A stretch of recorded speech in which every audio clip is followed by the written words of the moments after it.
আজকে ইরানের সবচেয়ে বড় গ্যাস প্লান্টের উপরে হামলা চালাইছে ইসরায়েল ও আমেরিকা। একেবারে দুলোর সাথে মিশিয়ে দিছে। বলা চলে ইরানের প্রায় 80% গ্যাস উৎপাদন করা হইতো ওই গ্যাস প্লান্ট থেকে। ইরানও কিন্তু বসে নাই। ইরান অলরেডি কাতারের যে সবচেয়ে বড় গ্যাস প্লান্ট ছিল ওইটাকে ইরান একেবারে চূর্ণ বিচ্ছিন্ন করে দিছে। এমনকি তারা আরও হুঁশিয়ারি দিছে যে আসছে আগামী রাত্রে এই মধ্যপ্রাচ্যের যতগুলো বড় বড় গ্যাস প্লান্ট আছে ইসরায়েল থেকে শুরু করে প্রত্যেকটাতে তারা বিধ্বংসী মিসাইল ছুড়বে, আক্রমণ করবে। তারা এগুলাকেও ধুলোর সাথে মিশিয়ে দিবে, চূর্ণ বিচ্ছিন্ন করে দিবে।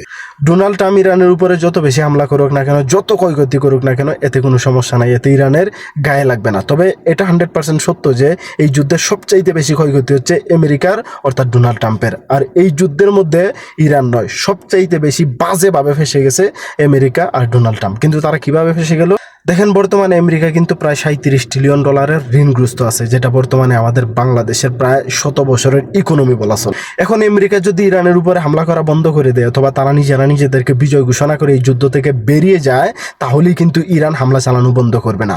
এই মধ্যপ্রাচ্যের যতগুলা দেশ আছে অথবা আমেরিকার যতগুলা ঘাঁটি আছে এইগুলাতে কিন্তু ইরান অনবরত হামলা চালিয়ে যাবে। আর এতে সহযোগিতা করবে, পূর্ণ সহযোগিতা করবে চীন ও রাশিয়া। তাহলে ইরান চাই কি? দেখেন, ইরানের শর্ত হচ্ছে আমেরিকা এই মধ্যপ্রাচ্য থেকে তাদের যত ঘাঁটি আছে এই ঘাঁটিগুলা প্রত্যাহার করে তাদের ঘাঁটি গুসকা বেঁধে এই মধ্যপ্রাচ্য থেকে চলে যেতে হবে। এখন আমেরিকা যদি ইরানের শর্ত মেনে নিয়ে তাদের ঘাঁটি গুসকা বেঁধে এই মধ্যপ্রাচ্য থেকে চলে যায়, তাহলে কিন্তু তাদের যে একটা ডলার শক্তি আছে ওইটা একেবারে জিরোতে চলে আসবে। আর এই ডলারের যদি পতন হয়ে যায়, তাহলে আমেরিকাকে গোটা বিশ্ব চাপ দিবে যে তোমরা এই $37 ট্রিলিয়ন ঋণ পরিশোধ করো। আর এটা যদি পরিশোধ করতে হয়, তাহলে গোটা আমেরিকাকে 10 বার বিক্রি করলেও $37 ট্রিলিয়ন হবে না। এখন ডোনাল্ড ট্রাম্প যদি এই যুদ্ধ কন্টিনিউ করে, তাহলে অলরেডি তো ইরান তাদের হরমুজ প্রণালী বন্ধ করে দিয়েছে। আর যদি বেশি সমস্যা করে, তাহলে দেখবেন বাব এল মানদেব নামের যে দ্বিতীয় একটি পেট্রো রোড আছে, অর্থাৎ সুয়েজ খাল, সেটাকেও ইরান বন্ধ করে দিবে। আর এই দুইটা রাস্তায় যদি বন্ধ করে দেয়, তাহলে পরমাণু যুদ্ধ ছাড়াই, পরমাণু বোমার ব্যবহার ছাড়াই দেখবেন